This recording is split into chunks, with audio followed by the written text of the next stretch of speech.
নির্বাচকরা বলছেন বাদ, কিন্তু টি-20 বিশ্বকাপ দিয়ে আবারও ফিরতে চান পেসার ইবাদত হোসেন। হাঁটুতে অপারেশন শেষে বর্তমানে রিহ্যাবে থাকা ইবাদতের প্রত্যাশা খুব দ্রুতই খেলার মতো ফিট হয়ে যাবেন তিনি। পুনর্বাসনের তৃতীয় পর্যায়ে থাকা ইবাদতের অপেক্ষা এখন পায়ের পেশি শক্তিশালী হওয়ার। খেলা থেকে বাইরে থাকলেও এই সময় আগের বোলিং ভিডিও দেখার সাথে কাজ করছেন পুরনো ফর্মে নিজেকে ফিরে পেতে। ইবাদত হোসেনের কথা শুনেছেন সহকর্মী তাহিদ আমিন। ক্যারিয়ারে পিক ফর্মে ইনজুরিতে পড়া যে কোনো অ্যাথলেটের জন্যই দুর্ভাগ্যের। ইবাদত হোসেনের জন্য সেটা যেন আরেকটু বেশি। ঠিক বিশ্বকাপের আগেই ছিটকে যেতে হয়, লন্ডনে অস্ত্রোপচার করাতে হয় হাঁটুতে। ক্যাপ্টেন মিস করছে, টিম মিস করছে, আমি নিজেও মিস করছি। আর ওয়ার্ল্ড কাপ তো দেখেন, ওয়ানডে ওয়ার্ল্ড কাপ প্রায় 4 বছর পরই আসে। সো এটা অনেক বড় একটা সুযোগ ছিল, নিজেও খুব ভালো একটা শেপে ছিলাম।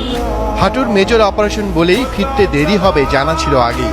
নির্বাচকরাও জানিয়ে দেন জুনে টি-20 বিশ্বকাপেও পাওয়া যাবে না তাকে, কিন্তু এমন ভাবনাকে মিথ্যে প্রমাণ করতে চান ইবাদত। নেক্সট আবার একটা ওয়ার্ল্ড কাপ আছে, অনেকে বলছেন এই ওয়ার্ল্ড কাপ আপনি খেলতে পারবেন না, মানে আপনার প্রত্যাশা কিরকম? অবশ্যই দেখেন, ওয়ানডে ওয়ার্ল্ড কাপটা মিস করার পরেই বাংলাদেশ ক্রিকেট বোর্ড আমাকে লন্ডন পাঠিয়েছে। তো ওখান থেকে প্রেসিডেন্ট স্যারও আমাকে ফোন দিয়েছিলেন যাওয়ার আগের দিন রাতে। উনি বলছেন যে যত তাড়াতাড়ি সম্ভব আমরা অপারেশন করবো যাতে আমরা টি-20 ওয়ার্ল্ড কাপটা যাতে মিস না করি। সো তার সুবাদেই লন্ডন যাওয়া এবং গিয়ে তার পরের দিনই অপারেশন করানো। একমাত্র গোলই যে টি-20 ওয়ার্ল্ড কাপটা যাতে মিস না হয়, সেই প্রগ্রেসে আগাচ্ছি, ইনশাল্লাহ দেখা যাক। মিরপুরে চলছে পুনর্বাসন প্রক্রিয়া। বালুর মধ্যে কখনো শরীর নিয়ন্ত্রণ করছেন, কখনো বল হাতেও ডামিতেও দেখা যাচ্ছে তাকে।